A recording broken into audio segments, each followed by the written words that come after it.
प्रातःकाल और शाम दोनों टाइम हमारे प्रधानमंत्री आदरणीय मोदी जी लगातार इस रेस्क्यू अभियान की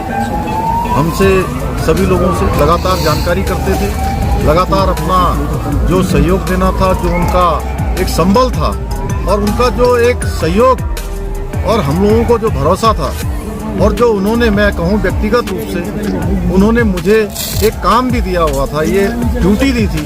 कि किसी भी तरीके से इन सबका समन्वय करते हुए बाहर निकालना है। तो उनका अगर संबल न होता, उनका इतना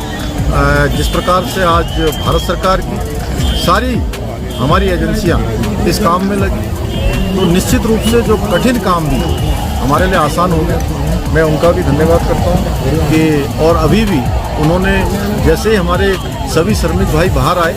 उनका अभी दूरभाष पर फोन आया था और उन्होंने कहा कि सभी को मेडिकल उनका चेकअप ठीक से करना है, उनके परिजनों की सबकी कुशल से उनकी चिंता करनी है, उनके घरों तक ले जाने की उनकी व्यवस्था करनी है। सभी प्रकार से उन्होंने संपूर्ण चिंता करने का काम किया है। हमारे और भी सभी लोग इस काम में लगे हुए थे और विशेषकर से उत्तराखंड के हमारे सभी देवी देवताओं का भी मैं उनको भी नमन करता हूं कि उन्होंने बहुत काम किया। हमारे राष्ट्रीय जो सड़क परिवहन मंत्रालय है उसमें आदरणीय गडकरी जी बीच में आए, उन्होंने भी यहाँ पर हर तरीके से इसको देखा और हमारे जनरल बीके सिंह जी, जिनका मैं विशेष रूप से सबकी तरफ से और उत्तराखंड वासियों की तरफ से धन्यवाद इसलिए करता हूं कि ये एक कैंप बनाकर लगातार यहाँ पर रहे और एक दिन भी इन्होंने यहाँ से कभी ये नहीं सोचा कि मैं यहाँ से कहीं बाहर जाऊँ और इस कठिन काम को लोगों को लगातार संबल प्रदान करने का काम, उनको प्रोत्साहन करने का काम और पूरा हमारा जहाँ सभी एजेंसियाँ लगी हुई थी वहीं पीएमओ के भी सभी अधिकारी अपने अपने तरीके से इस पूरे अभियान को अपना सहयोग प्रदान कर रहे थे, योगदान प्रदान कर रहे थे।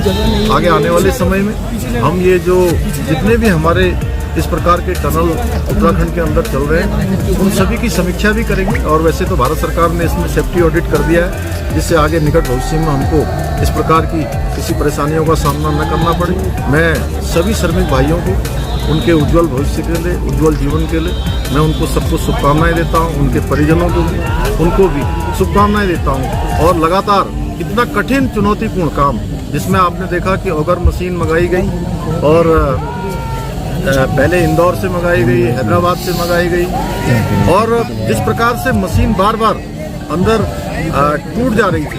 जिस प्रकार से फंस जा रही थी, वहाँ पर गडर आ जा रहे थे, तमाम हार्ड रॉक आ जा रही थी, उसके कारण से वो बार बार रुक रही थी। लेकिन जो हमारे